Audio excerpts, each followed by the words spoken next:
היי אנשים, אני חייב לדבר על נושא ה-AI ומה שקורה עכשיו בהייטק עם כל הפיטורים ולהתייחס לאנשים צרי עין, בוא נגיד ככה, שמהסגנון מגיע להם וסוף סוף הבועה התפוצצה ועכשיו ימצאו עבודה נורמלית. אז בואו רגע תהיו איתי, אני אשים את המצלמה במקום נורמלי, שתוכלו לראות גם את הנוף.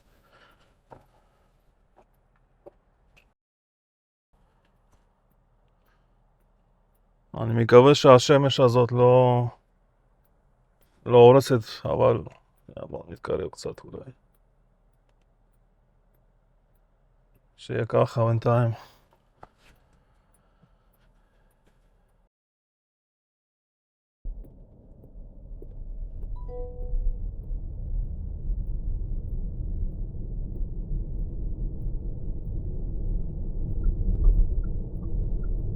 אני יוצא מפה.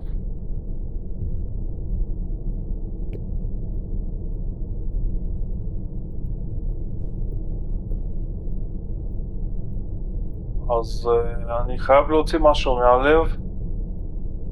בזמן האחרון אני פשוט רואה שצצו כל מיני מנטורים לחיפוש עבודה שמפרסמים סרטונים ברשתות חברתיות בלי להבין בכלל במה מדובר.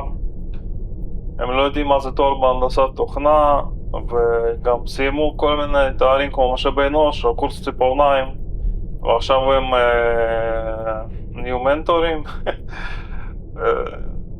ונראה לי הטכנולוגיה היחידה שהם השתמשו בה זה המכשיר הנייד שלהם, לא יותר מזה. ואז עכשיו האנשים האלה באים לייעץ לסטודנט שעבר 4-5 שנות לימוד, עבר אש ומים וסיים תואר בהנדסת תוכנה. אז מה הם אומרים? אומרים לו, שפת תכנות של היום זה אנגלית, ולמה לא מלמדים אתכם AI ולהתקין קלוד ולהשתמש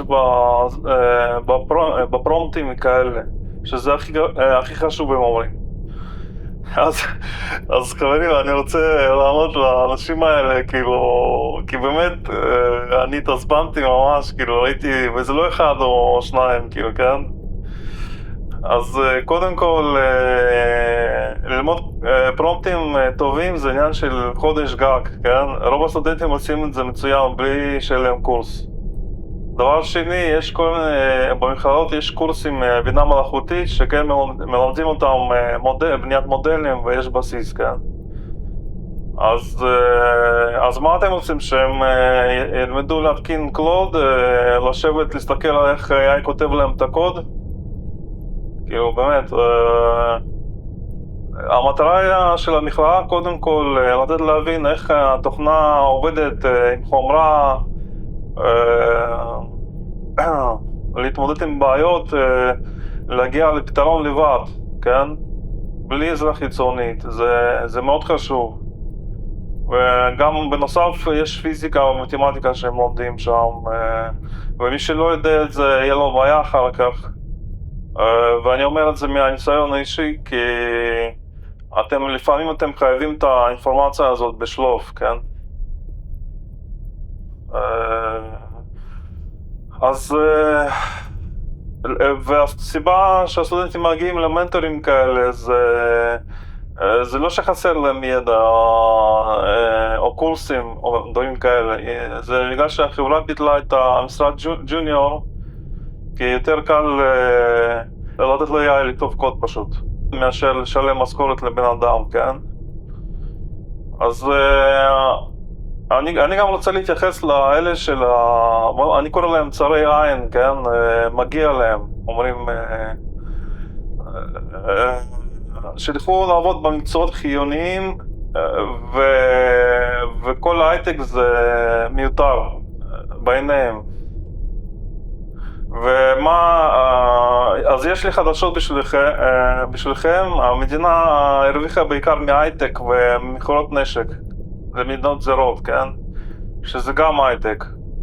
הכסף נכנס בחלקו הגדול מהמיסים הגבוהים ששילמו עובדים,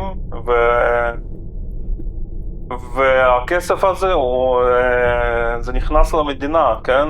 זה לא כסף שמסתובב בתוך המדינה. רוב עובדי מדינה, משטרה, רפואה, החלק הגדול של המשכורת שלהם בכלל בא מההייטק, מהמיסים ששילם העובד. אבל אז כאילו תגידו שהמדינה תחייב את החברה מס יותר גבוה, כאילו אם לא יהיו עובדים בארץ, כאילו. אז יש לי גם לחדש לכם שזה בדיוק הנקודה שהחברות הן לא פרייריות, כן? הם פשוט הסיטו את הרווחים למקלטי מס שנמצאים בדרך כלל במדינות עם מס הכי נמוך. אז אל תגידו מגיע לכם, כי אתם תרגישו את זה, אבל לא תדעו לקשר את זה, כי אתם, כל מה שאתם רואים זה, כאילו אתם רואים רק מה שמתחת לאף שלכם. ואז תחשבו, ממה שאני אמרתי, תחשבו מי כאן באמת חיוני, כן? עכשיו אני רוצה לעבור להתייחס ל-AI במקום עכשיו זה. מה הבעיה עם ה-AI? שלאט לאט יתחילו להעביר אליו סמכויות, כן? אני רוצה שתזכרו את זה. מילה סמכויות היא כאילו המילת מפתח פה. מה זה אומר? אני מחלק את זה לשלושה שלבים, כן? איך שאני רואה שזה יקרה. השלב הראשון שאנחנו כבר נמצאים בו, החברה מעודדת את העובדים להשתמש בבינה מלאכותית, כן? ב-AI. המפתח שפוי רוצה לעבוד בצורה מבוקרת, לעשות קוד ריוויו וכאלה, להבין מה קורה. אבל הבעיה היא ש-AI כותב כל כך הרבה קוד, ובשלב מסוים בן אדם פשוט לא יכול לעמוד בקצב.